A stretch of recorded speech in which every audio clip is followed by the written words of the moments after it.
अस्सलाम वालेकुम नाजरीन, पल पल न्यूज़ में आपका दिली खैर मकदम है। मैं हूं आपका मेज़बान नदीम अकरम और हाजिर हूं आज 21 मई की 10 बड़ी और धुआंधार खबरों के साथ। नाजरीन, आज की दुनिया की सबसे बड़ी सुपर पावर कहलाने वाले दो मुल्क अमेरिका और इजराइल बदहवासी में है, बेबस है और नाकामी के दलदल में धंसे नजर आ रहे।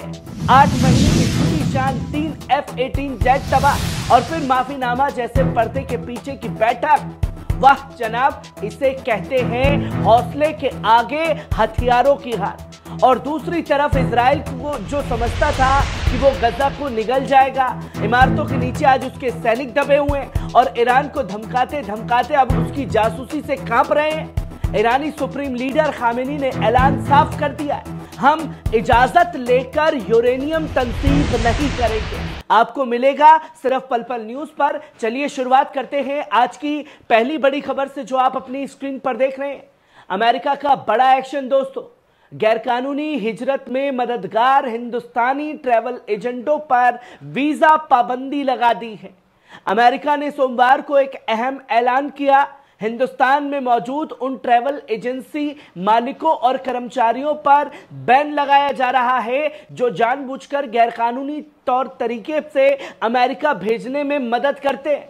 अमेरिकी स्टेट डिपार्टमेंट की तरफ से जारी बयान में यह बताया गया है।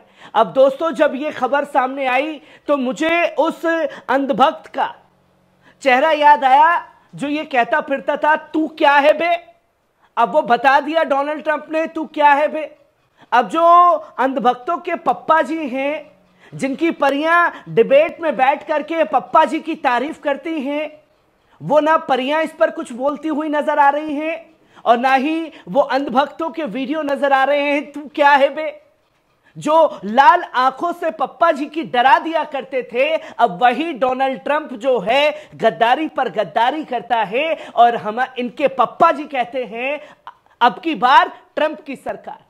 सोचिए दोस्तों कि किस तरीके से अमेरिका बार बार भारत को नीचा दिखाने का काम कर रहा है और हुकूमत की तरफ से एक कदम नहीं उठाया जा रहा, हुकूमत की तरफ से कुछ नहीं बोला जा रहा।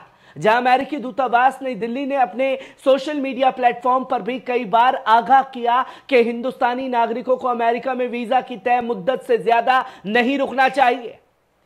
यह हैसियत बन गई है देश की दोस्तों कि आपकी जो वीजा लिमिट थी उसे घटाया जा रहा है। अमूमन पहली बात तो किसी मुल्क में जाने के लिए वीजा जल्दी से अप्रूव ही नहीं कर रहे। यह छवि बनी है देश की अंधभक्तों और डिबेट में बैठी हुई पापा की परियों की वजह से।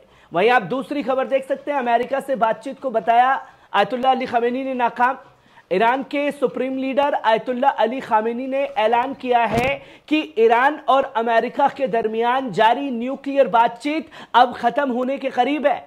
उन्होंने वाजे तौर पर कहा है, हमारी अमेरिका से अब सिर्फ बाई डायरेक्ट यानी परोक्ष बातचीत हो रही है और मैं नहीं समझता कि इसका कोई नतीजा निकलेगा।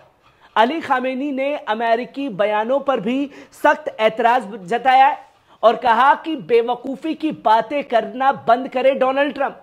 यह कहना बहुत बड़ी गलती है कि हम ईरान को यूरेनियम की इजाजत नहीं देंगे। ईरान किसी से इजाजत लेकर नहीं चलता। इस बयान ने दुनिया भर के सियासी हलकों में हलचल मचा दी है और हलचल मचा दी है दोस्तों क्योंकि एक ईरान के सुप्रीम लीडर जिनकी उम्र तकरीबन 80 से 90 साल के बीच में और वो जिस तरीके से कौम को आकर के हर बार लीड करते हैं वो काबिले तारीफ है। जहां बोला जाता है बम गिराएंगे तो खुतबे में लाखों लोगों के साथ उस जगह पर खड़े हो जाते। वहीं आप तीसरी खबर देख सकते हैं, न्यूयॉर्क टाइम्स की एक ताजा रिपोर्ट ने दुनिया की सियासत में हलचल पैदा कर दी है। रिपोर्ट का सीधा दावा है कि भविष्य में दुनिया पर चीन की हुकूमत होगी और अमेरिका अपनी अहमियत खो बैठेगा। इस रिपोर्ट में बताया गया है कि टेक्नोलॉजी, तिजारत, डिप्लोमेसी, डिफेंस हर मैदान में चीन तेजी से बढ़ रहा है, जबकि अमेरिका अपने ही अंदरूनी झगड़ों, सियासी बंटवारे, गलत पॉलिसियों की वजह से अपना असर खोता जा रहा है। लेख में साफ तौर पर कहा गया है दोस्तों, जब दुनिया के मरकज ममालिक चीन के साथ अपने रिश्ते मजबूत कर रहे हैं, तब अमेरिका गुजरे दौर की ताकत बनता जा रहा है। विश्लेषकों का मानना है कि अगर अमेरिका ने अपनी रणनीति नहीं बदली तो आने वाले दौर में उसकी सुपर पावर की पहचान सिर्फ तारीख की किताबों में रह जाएगी। नतीजा यह साफ है, जहां चीन आगे बढ़ रहा है वहां अमेरिका पीछे छूट रहा है और नई दुनिया का नक्शा अब बीजिंग की कलम से बनता हुआ नजर आ रहा है दोस्तों, जिसकी तस्वीर लोगों के सामने है। वहीं आप चौथी खबर देख सकते हैं, आखिरी वार्निंग। ब्रिटेन, कनाडा, फ्रांस ने इजराइल को दी सख्त वार्निंग। ब्रिटेन, कनाडा और फ्रांस ने इजराइल को लेकर अपना सबसे सख्त बयान जारी कर दिया है। तीन ममालिकों ने वाज़ेह तौर पर कहा, अगर इजराइल ने गजा में फौजी हमले नहीं रोके तो इंसानी मदद पर रोक नहीं हटाई और वहां के लोगों को भूख से मरने पर मजबूर किया तो हम ठोस और असली इकदाम करेंगे। दोस्तों, जो लोग जंग की शुरुआत से चैनल से जुड़े हुए हैं, मैंने पहले ही कहा था, जो लोग बेंजामिन नेतन्याहू के साथ में जा जाकर के फोटो खिंचवा रहे थे कि भाई नेतन्याहू तेरे साथ बहुत गलत हुआ है, घर में घुस करके तुझे हमास पेल करके चले गए, भाई यार हम तुझसे बहुत मोहब्बत करते हैं, हम तेरा हर जगह साथ देंगे। और जो साथ देने वालों में थे बाइडेन, आज कैंसर से जूझ रहा है। ऋषि सुनक कहां है कुछ पता नहीं। जस्टिन ट्रूडो जो उछल करके इजराइल पहुंचा था, आज कहां है पता नहीं। और अब जब तीनों की दुर्गति देख ली है इन देशों ने, तो अब जो नए प्रधानमंत्री बने हैं वो साफ तौर पर कह रहे हैं कि बेटा इजराइल तू हमें भी ले डूबेगा, इसलिए आथू है तेरी दोस्ती पर। वहीं आप पांचवी खबर देखें दोस्तों, जबरदस्त एहतजाज चल रहा है। ये लोग खुले अल्फाज में मांग कर रहे थे, नीदरलैंड हुकूमत गजा में जारी इजरायली नस्लकुशी को रोकने के लिए अब अमली कदम उठाए। इस एहतजाजी मार्च में दसियों हजार अफराद शामिल हुए और हाथों में तख्तियां थी जिन पर लिखा था cease fire now, stop the genocides और फ्री पैलेस्टीन। यह एहतजाज बेहद पुरअमन था, मगर पैगाम बहुत सख्त। नीदरलैंड की आवाम अब अपनी हुकूमत की बेबसी या खामोशी बर्दाश्त करने के मूड में नहीं है। गजा के लहूलुहान बच्चों और भूखे चेहरों ने यूरोप की आवाम को झकझोर दिया है दोस्तों, और अब दी हैक की सड़कों से उठी आवाज पूरी दुनिया में गूंज रही है। वहीं आप छठी खबर भी देख सकते हैं, अमेरिकी इंटेलिजेंस का बड़ा इंकशाफ दोस्तों।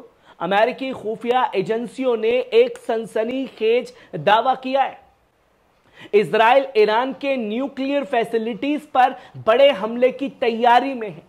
यूएस इंटेलिजेंस रिपोर्ट्स के मुताबिक इजराइल ने हालिया दिनों में अपने air strike capability, drone system और गुप्त ऑपरेशन की रिहर्सल तेज कर दी है।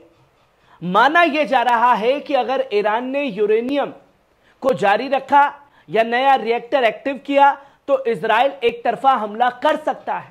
यह रिपोर्ट उस वक्त सामने आई है जब ईरानी सुप्रीम लीडर खामेनी ने साफ कहा, हम इजाजत लेकर यूरेनियम तनसीब नहीं करेंगे। मतलब आप देखिए कि किस तरीके से America, Israel, Ayatollah Ali Khamenei जो 80 से 90 साल के बुजुर्ग की दहाड़ से इस कदर कांप गए कि उन्हें खबर बतानी पड़ी कि इंटेलिजेंस की तरफ से खबर आ रही है कि अगर ईरान नहीं माना तो हमला कर देंगे। वहीं आप सातवीं खबर देख सकते हैं, यहूदी जुबान में छपने वाले इजरायली अखबारों ने गजा में 2 अलग अलग सिक्योरिटी वाकयात की तस्दीक की है दोस्तों, जिनमें इजरायली फौज को नुकसान पहुंचा है। पहले वाकया में एक इमारत के अचानक गिर जाने से 3 इजरायली सिपाही जख्मी हो गए हैं, जिनमें से 2 की हालत नाजुक बताई जा रही है। यह हादसा गजा के भीतरी हिस्से में हुआ जहां इजरायली दस्ते तैनात थे। दूसरे वाकया के बारे में फिलहाल कोई तफसील सामने नहीं आई है। अब जब दोस्तों सेंसरशिप लगा रखी है कि इजराइल के कितने सैनिक मरे, कुछ नहीं बताना है, मुंह पर उंगली रख करके बैठे रहेंगे और यहां हमास बताएगा हमने इधर हमला किया, इस बिल्डिंग में इजरायली सैनिक थे, इतने मारे गए। ये लाशें गिनने का काम हमास का तो है नहीं, गिनेगा कौन? इजराइल। और इजराइल ने सेंसरशिप लगा रखी और तब तक लोग नहीं मानेंगे जब तक इजराइल और अमेरिका ठप्पा नहीं लगा देता ये खबर सही है या झूठ। वहीं आप 8वीं खबर अपनी स्क्रीन पर देख सकते हैं, इजराइल ने कुछ ईरानी जासूसों को गिरफ्तार किया है दोस्तों, जो इजरायली वजीर दिफा योव गार्ड्स के कत्ल की साजिश में शामिल थे। रिपोर्ट्स के अनुसार बीते कुछ सालों में ईरान ने इजराइल के अंदर कई एजेंटों को कामयाबी से भर्ती किया है। इनमें से कुछ लोकल नागरिक भी थे जिन पर शक नहीं किया गया था। इस खुफिया नेटवर्क का मकसद था इजरायली हुकाम की जासूसी करना, हाई प्रोफाइल अफसरों पर कातिलाना हमले करना और मिलिट्री स्ट्रेटेजी की मालूमात इकट्ठा करना। यॉब गार्ड्स को निशाना बनाने की इस नाकाम साजिश ने इजरायली सिक्योरिटी एजेंसियों को हिला करके रख दिया है।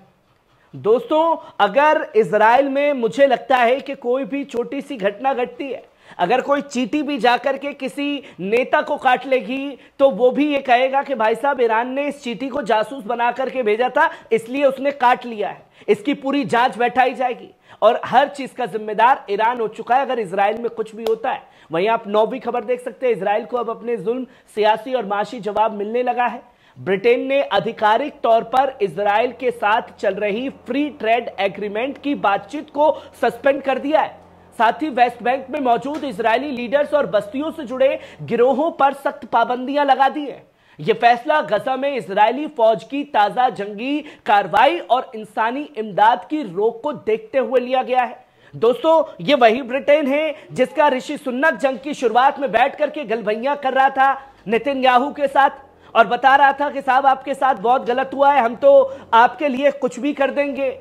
लाल सागर में यमन को रोकने के लिए ब्रिटेन ने अपने जंगी जहाज भेजे अमेरिका के साथ मिलकर के। क्या हुआ? कुछ खास उखाड़ नहीं पाए तो ब्रिटेन ने बैकफुट हो गया कि भैया हम नहीं लड़ सकते। और जब ब्रिटेन का प्रधानमंत्री चेंज हुआ तो उसने ऋषि सुनक से सबक लिया और इजराइल के ऊपर सख्त नकेल कसना शुरू कर दिया। वहीं आप 10वीं खबर देख सकते हैं, हूतियों का जलवा बरकरार है। 8 महीनों की करोड़ों डॉलर की लागत के बावजूद अमेरिका की क़ियादत वाला ऑपरेशन रफ राइडर हूती मुजाहिदीन को रोकने में नाकाम रहा है। दोस्तों, लाल सागर में मौजूद अमेरिकी एयरक्राफ्ट कैरियर यूएसएस हैरी स्ट्रोमेंस अब इलाके से निकलकर अमेरिकी वापस लौट रहा है। इस पूरे मिशन में 3 FA-18 जेट्स और कई ड्रोन तबाह हुए हैं, मगर हूती मिसाइल और ड्रोन हमले थमे नहीं हैं। ऑपरेशन का इख्तिताम भी जंग से नहीं बल्कि हूती तंजीम के साथ पर्दे के पीछे हुई बातचीत के बाद ही मुमकिन हो सका है। यमन के बहादुर हूती लड़ाकों ने अमेरिकी ताकत को झुका दिया है दोस्तों, और दुनिया को यह बता दिया है कि जंग सिर्फ हथियारों से नहीं, हौसले और हिकमत से भी लड़ी जाती है। लाल सागर की लहरों ने देखा कि कैसे सुपर पावर को भी वापसी का रास्ता अपनाना पड़ा है। नाज़रीन, ये थी आज की 10 बड़ी अहम खबरें। आपको कैसी लगी कमेंट बॉक्स में आकर के अपनी राय जरूर दीजिएगा। शुक्रिया।